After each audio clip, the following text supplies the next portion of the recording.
কুহেলি বাচ্চাদের মতো ফেস করে তাকিয়ে আছে, ভুরু দুটো সামান্য কুঁচকে, চোখ এখনো কান্নার ছাপ, নাকটা লাল টকটকে হয়ে আছে, তাতে যেন আরো বেশি মায়াবী লাগছে কুহেলিকে।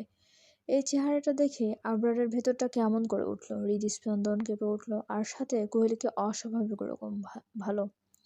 আবরার মনে মনে ভাবলো, একজন মানুষ এতটা সুন্দর কিভাবে হতে পারে যে কিনা ওর মতো পাথরের মনও গলিয়ে দিতে পারে। আবরার ধীরে কোহেলির কপালের সাথে নিজের কপাল ঠেকালো, কণ্ঠটা তখন আর কঠিন নেই, বরং নরম গভীর কণ্ঠে বলল, তুমি আমার হৃদয়ের মহারানী, তোমার জায়গাটা সবসময় আমার মনের ভেতরেই থাকবে। এটা জেনে রেখো, তোমাকে ছাড়া আমাকে কল্পনাই করা যায় না। জানো তুমি কত বড় অপরাধ করেছো? তুমি আমার মতো একজন পাষণ্ড মানুষের হৃদয় পর্যন্ত কাঁপিয়ে দিয়েছো, যাকে দেখে পুরো কানাডা থেকে পুরো শুরু করে বাংলাদেশ পর্যন্ত মানুষ ভয় পায়। কথা বলার সময় শ্বাস আটকে রাখে সেই মানুষটাকে তুমি বদলে দিয়েছো, তোমার জন্য বেপরোয়া করে দিয়েছো। এক মুহূর্ত থেমে আবরার আরো নিচু স্বরে বলল, এই অপরাধের শাস্তি একটাই, তোমাকে সারা জীবন আমার কাছেই থাকতে হবে, আমার পাশে, আমার জীবনের অংশ হয়ে। খুলি স্তব্ধ হয়ে তাকিয়ে রইল। আবরারের কথাগুলোতে ভয় নেই, আছে অধিকার আর গভীর বিশ্বাসের দাবি। খুলি মুচকি হেসে বলল, এরকম সুখের শান্তি আবার হয় নাকি? আমার তো জানা ছিল না।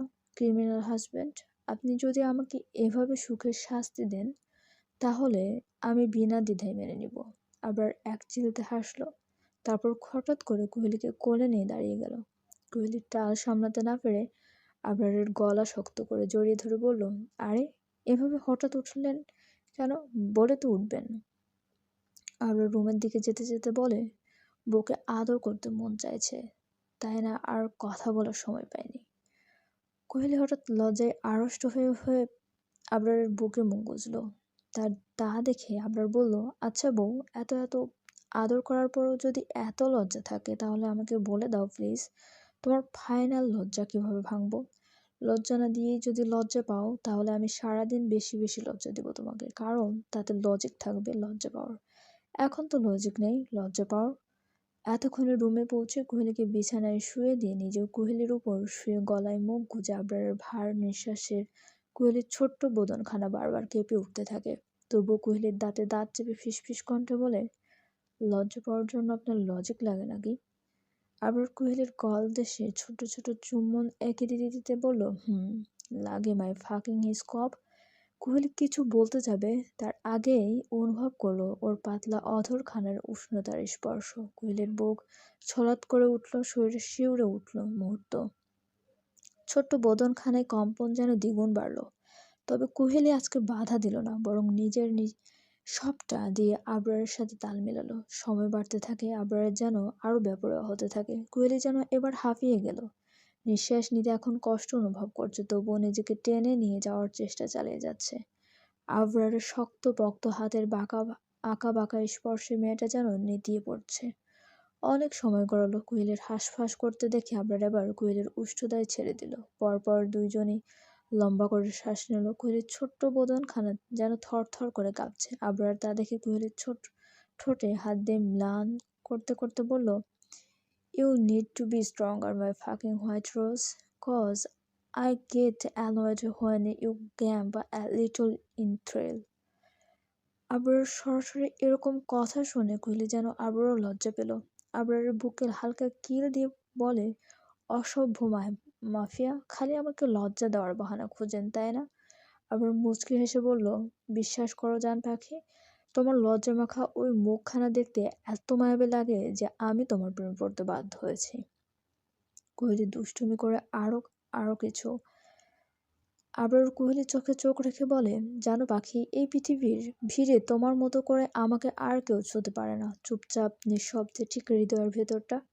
আবার কথাগুলো শুনে কোহলির হৃদয়ে যেন আনন্দের ঢেউ বয়ে যাচ্ছে, নিজেকে আজকের পৃথিবীতে সব থেকে ভাগ্যবতী নারী মনে হচ্ছে। আবার পুনরায় কোহলির মাঝে ডুব দিল। রাত যত গভীর হতে থাকে, ওদের প্রণয় তত বাড়তে থাকে। আবরার পুরো বেপরোয়া উন্মাদ ভাবে মেতে উঠে কোহলির মাঝে।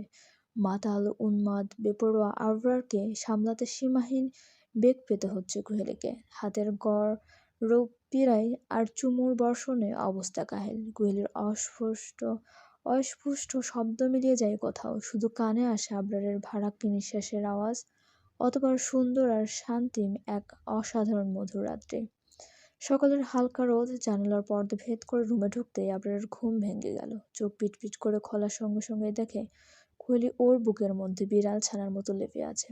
সাদা চুলগুলো গালে পড়ে আছে, আর সাথে ওর দেওয়া কালকে রাতের অসংখ্য আদরের চিহ্ন দেখে আবরারের ঠোঁট নিজে নিজে কামড়ে হাসলো।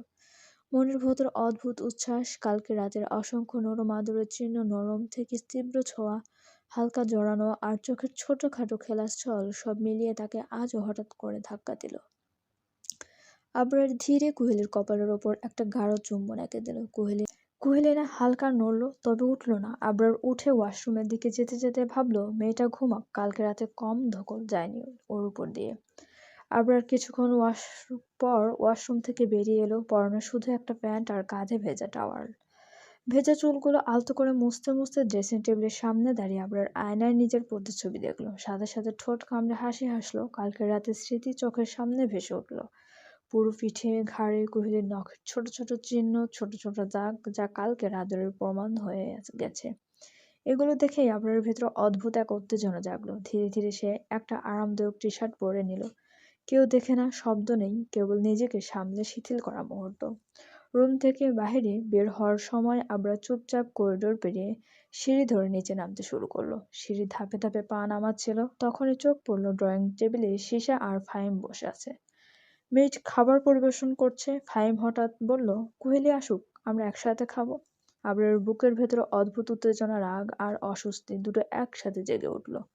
কিন্তু সে নিজেকে সামলে নিল। মুহূর্তের মধ্যে ঠোঁটে দুষ্ট হাসি ফুটল। হেসে হেসে সে ধীরে ধীরে এগিয়ে গিয়ে দুই পকেটে হাত দিয়ে তারপর একজন মেয়েটকে উদ্দেশ্য করে বলল, তোমার ম্যামের উপর দিয়ে কালকে সারা রাত অনেক ঝড় গেছে, তাই ওর খাবার উপরে দিয়ে আসো। চলবে। চ্যানেলটি সাবস্ক্রাইব করে আমাদের সঙ্গে থাকুন। ধন্যবাদ।